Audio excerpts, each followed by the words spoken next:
Truth be told, I've never played a Star Fox game.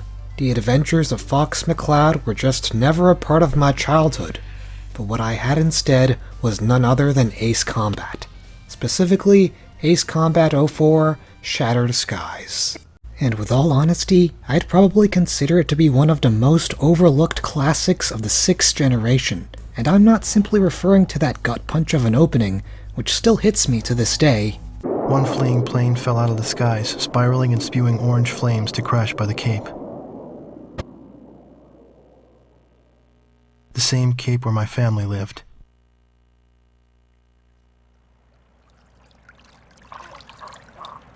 Now they only live in my memories of days past. If your jaw did not drop when you first saw that cutscene in your initial playthrough, well, I'm just gonna have to wonder what planet you're from. But everything just fell into the right place with Ace Combat 04. While the mission structure was simple, it gave a lot of room for experimentation with a vast array of fighter jets to choose from, which all felt smooth and solid to control. The environments all provided unique designs to fly through, which kept the game from feeling repetitive. And a story following the tragedy of Yellow 13 as I watched him go from a brazen war hero who never lost a wingman to a broken fighter mourning the death of Yellow 4 kept me engaged and wanting more in the ever-so-short 18-mission breather of a game. This truly was a masterpiece. And how I wish we could spend the entire video piecing it apart to see what made it truly great. However, we're not here to do that. At least, not yet. Instead, we'll be looking at none other than Air Combat, the first entry of the Ace Combat series. And as they always say, the first game is usually the worst. So yeah, Air Combat. Hard to believe that this obscure PS1 title kicked off one of the greatest flight sims ever. Initially, the original conception revolved around designer Masanori Kato and producer Kazumi Mizuno making a PS1 port of the arcade game Air Combat. Well, unfortunately for them, they found the PS1 hardware to not be strong enough to render the arcade version's gameplay. In fact, some technical limitations prevented the team from using certain ideas like watching replays and the accomplishment of certain missions altering future operations. Because of this, they decided to make their own original game instead of a port because replicating the arcade game was impossible. Interestingly enough, the reception was mostly positive across the board, with quite a few of the critics saying it was the best flight sim of 1995. However, what do I think of Air Combat? Well, let me put it this way. It's somewhere in the middle of the heights of Top Gun Maverick and the depths of Disney's Planes. It had enough going for it that it didn't completely spin out of control and discombobulate, but it definitely hasn't aged well. So this is Air Combat, the first installment of the Ace Combat series that felt like it was flying to great heights, only to run out of fuel and fall into the sea of mediocrity. Caution! Fuel low! Caution! Fuel low! Caution! Enemy in sight. Fuel low! Caution!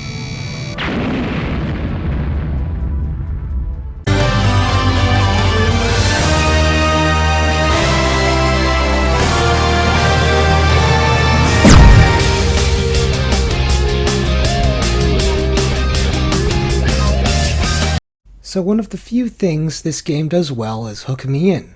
Now, a good hook is important since it's the first thing we see, making it the deciding factor of whether or not I want to play on. It's just too bad that the rest of the game doesn't reflect this quality. All things considered, this really is a banger intro. The squadron flying in formation while the lead plane shoots down an enemy fighter.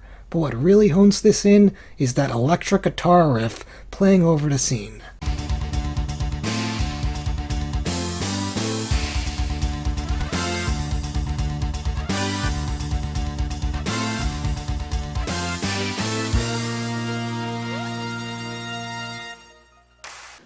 Wait a minute.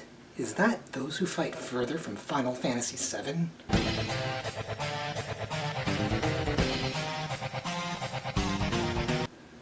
Or Boss Fight 2 from Legend of Dragoon?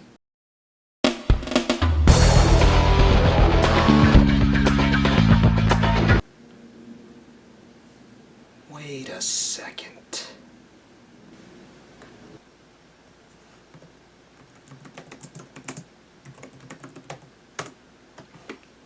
December 2nd, 1999. January 31st, 1997. So Air Combat came out in 1995, but Final Fantasy VII and Legend of Dragoon came out later. So, did Air Combat rip off Final Fantasy VII and Legend of Dragoon? Or did the Legend of Dragoon and Final Fantasy VII rip off Air Combat? One of nature's mysteries! Well, whatever. This theme really slaps. It really makes you pumped to shoot down some fighters. Unfortunately, the rest of the game doesn't match the anticipation the intro was building up to, for you immediately transition to the premise. And, sad to say, it's underwhelming. Basically, the plot revolves around a terrorist organization performing a coup d'etat, and it's up to you to free the nation from such bondage. That's it. Granted, it's a 90s arcade game, so what do you really expect? But I looked at some of the footage of Star Fox 64, and at least that game had a bit more of a story. In that one scene of scrolling text, the game goes into much detail regarding the mythos of the exile of Andros, Pigma's betrayal of James McCloud, and Fox needing to take up his father's mantle. A much more carefully constructed narrative than just terrorists be bad. Maybe make a terrorist group be like a secret elite squadron that blended in with the rest of the soldiers. Go into more detail about how they were able to perform their coup, because if Star Fox 64 had a similar style and made a story despite it, then Namco could have done the same. But perhaps I'm too harsh on a game from 1995. I mean, stories aren't everything in games, and quite a few of them that decade didn't have the narrative as the main focus. The first Crash Bandicoot, for instance, relied on its gameplay, while the story was kept in the background. So Air Combat's gameplay revolves around accomplishing missions via a progression system through a minimap not too dissimilar from the island hopping from Crash Bandicoot. All things considered, Air Combat boasts a very decent variety of missions. Aside from the usual dogfights expected in flight sims, there are missions like Suppress the Radar Base, which involves you flying through a narrow trench to reach a satellite dish at the end. Flying too high will cause SAMs to lock onto you and shoot you down, so the game forces you to fly at a low altitude while navigating the terrain. This makes you use all the flying mechanics you've learned up to this point in a different way, considering the situation at hand. I would have liked to see more tunnel run missions, because only 2 exist in the entirety of the game. Other missions include Storm the Mothership and Destroy Military Port Facilities. Part of the reason these missions distinguish from the others is not only because of their greater focus on ground combat, but also because of the fact that you'll be assigned with either taking out an entire fleet of Navy ships, or better yet, a giant battlecruiser. There is nothing more satisfying than flying over the hull of the mothership and inflicting damage upon its base. So Air Combat has a decent variety of missions that to an extent prevent the game from getting boring. The game provides different situations to make use of your flying skills, to the point that while most missions have you performing the same task of shooting this target, it has you do it in 100 different ways. Namco even tried to expand upon the variety by opening up multiple paths to take on the minimap. Sometimes you'll have 2 to 3 missions to choose from. However, for the most part, this is nothing but an illusion of choice, for no matter which direction you pick, you'll always end up with the same ending and a final mission. Plus, you can just backtrack to a previous point in order to play a mission you missed out on. Might as well cut this feature if you're not going to do anything substantial with it. I know this was one of the things affected by the technological limitations, and maybe it was too much work to reconstruct a map, but there's some missed potential here. But besides the gameplay aspect, the environments are also very diverse. You'll have levels that take place in the desert, in the middle of the ocean, and in the city, so it never feels like I'm flying into parameters of the same blue sky. Too bad the game looks so ugly and drab, A lot of the textures were rough and unpolished, for lack of a better word. The mountains look like brown blobs in the middle of the landscape, and the smoke following the missiles looks barely opaque, appearing to be a trail of smog. However, what's really egregious is the pop-up. In the final boss, this became quite an issue considering that its model will pop in and out depending on how far away you are from it. The same can be said for the missions that involved taking out the oil rigs in the desert.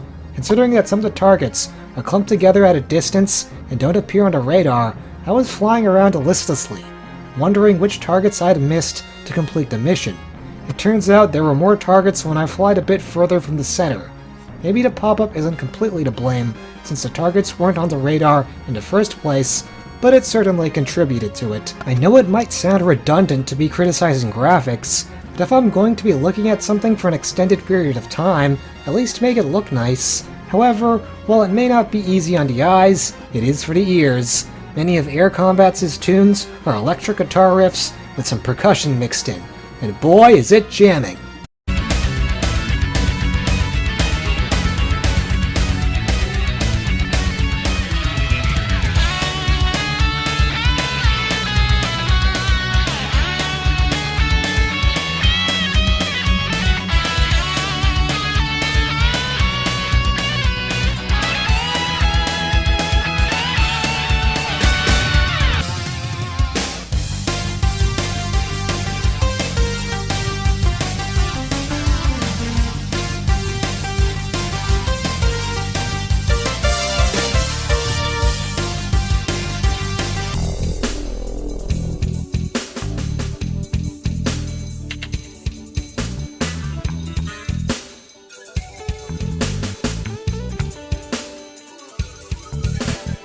I think some of my favorites include the map theme. It has such a quaint, serene tone that makes it feel as if an imminent threat is approaching. So while it isn't as fast-paced as the other tracks, it still creates a sense of foreboding to what will eventually come.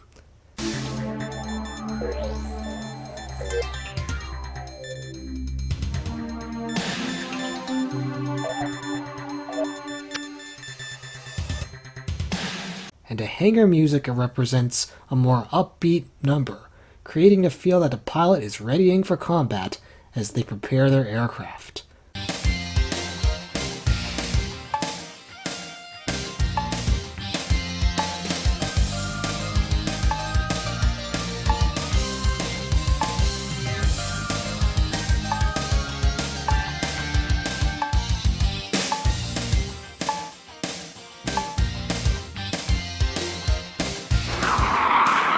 Overall, the OST is really kicking in Air Combat, but there's one thing about the audio that bothers me. Bogey on our 6. On our left. Enemy target located. Up ahead. Warning. Locked on us. Missile approaching. Dive. Caution. Dive. Caution. Enemy in sight. Up ahead. Enemy on our left. Bogey on our 6. Bogey on our 6. Altitude too low. Flying. Take off. Enemy locked on target. Alert. Body damage. Bogey on our Alert. 6. Body damage. Alert. Up Body ahead. damage. Alert. Body Take off. damage. Alert. Body damage. Body damage. Right. I'm not sure how common this was in flight sims, but the pilot will non-stop blurt out info of the condition of the battle. I guess maybe in the Air Force, pilots will call out the conditions of what's happening on the field, but this does become a bit unbearable in game because of how repetitive the dialogue is. If Namco were to improve this, they should change up the lines depending on how the prospects were changing in the midst of the mission. If the player was entering into a tunnel, there could be dialogue correlating to the extent of, "The trench sure is deep." If they were entering into an area full of targets, they could say, "Entering into enemy-occupied territory." Sure, maybe there are a couple of rare lines hidden in the game, but these don't amount to much of the tediousness of listening to the pilot constantly tell you the bogey is to your left or right. It gets even worse when the plane starts to shout out a warning every time you get hit. Alert, body damage. Alert, body damage. Alert, body damage. Ow, I stubbed my toe. Alert, body damage. Alert, body damage. Well, I think now would be a good time to transition into talking about the planes. So each of them have different stats to distinguish one from the other, such as how much damage they take, how much power they can use up, their mobility and offense. You can buy different planes before each mission, and I'd recommend buying a lot of them because when you die, you'll lose that plane for good. Also, the game has the option to switch between wingmen. You could either settle with a rookie that dies easily, or have a veteran that lasts longer. Apparently you can configure their behavior in combat, but I never messed with this. So all things considered, it might sound like air combat has a good variety with its planes, just as it does with its missions. But it's a bit deceptive. Maybe this is a first game issue, but special weapons are literally not existent in this game. Not only does this make ground combat harder to adapt to, but the biggest issue is that the only differentiations among the planes are the stats. This means that a really crap plane like the F-117 has no redeemable factors. I tried flying it for one mission, and it handled terribly. But because there are no special weapons, I had no reason to use it again unless I wanted to switch things up. In other Ace Combat games, such as Shattered Skies, the special weapons could be a make or break factor in deciding which planes to use for certain missions. The A-10 in Shattered Skies may not be good when it came to air-to-air combat, but missions with ground targets proved to be its speciality because of the large, unguided bomb dispenser it had. Here in air combat, since no such special weapons exist, there wasn't really any tactical advantage between air and ground combat, so it felt really easy to rely on 2 to 3 planes with superb stats, like the F-14 or the A-10 in this game's case, and leave the rest to rust in the garage. The only balancing that Namco gave was when you crashed, your airplane was permanently taken away. This happened to my A-10 during the tunnel run towards the endgame, making me buy more to compensate. Still, all this did was make buying planes an obligation rather than a means of looking at a mission with a different approach, so it doesn't quite fix the problem. But to add insult to injury, the airplane mechanics are not very good either. So air combat only has 2 perspectives to look through, the first-person mode and the third-person mode, which contrasts with other flight games which had 3 modes to look through, the first, cockpit, and the third. Now, with all honesty, I don't use the cockpit mode anyway, so this didn't bother me too much. However, what truly makes this bad game design is the fact you cannot see necessary information in the third-person perspective. The fuel and damage gauge is invisible in third-person perspective, making it somewhat of an irrelevant mode. I'm not sure what Namco was thinking here. Sometimes I will switch to third-person perspective when I need to better judge the distance between objects or get a clearer view of my surroundings. So making the HUD invisible in this viewpoint limits the gameplay because it'll convince me to always stick with the first person, even in discomfort. Lastly, this point might feel like a nitpick, but the camera will always be focused dead center.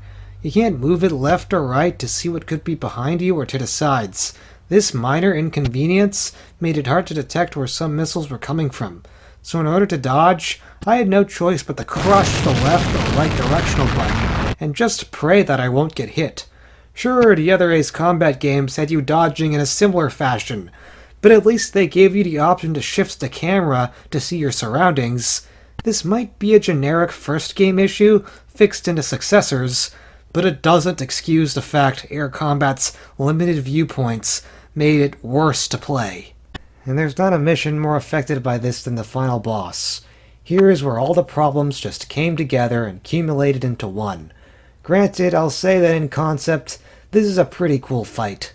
Battling a giant superweapon does eventually become a major staple throughout the rest of the Ace Combat series. However, I couldn't help but say that it falls apart at least to a degree. First off, since you can't turn the camera, it can be hard to see where the missiles are coming from. Basically, since missiles are fired every time I try to close the distance with the boss, I had to dodge away from the fight before I unloaded my own firepower, making it hard to land a clear shot. But the other problem revolves around the fact it was hard to tell which parts to destroy. Apparently you're supposed to attack the engines and the central component of the ship, but it was hard to tell what a target signature was because it blended in with all the other reticles on the boss. Just look at all those white squares. For the longest time, I thought I had to destroy everything on the ship, and that led to a number of times running out of fuel. To fix this, maybe have the areas you're supposed to fire at clearer. Give a better indication of its weak spots, or perhaps even provide some kind of instruction with how to destroy it, especially considering that a briefing doesn't give you much information except to simply take it out. But eventually I beat him, and it was greeted with this ending. Congratulations, the enemy has capitulated and the coup has failed. The rightful government has been restored to this peaceful country. Your skill as Top Guns changed the balance. From the bottom of our hearts, we thank you.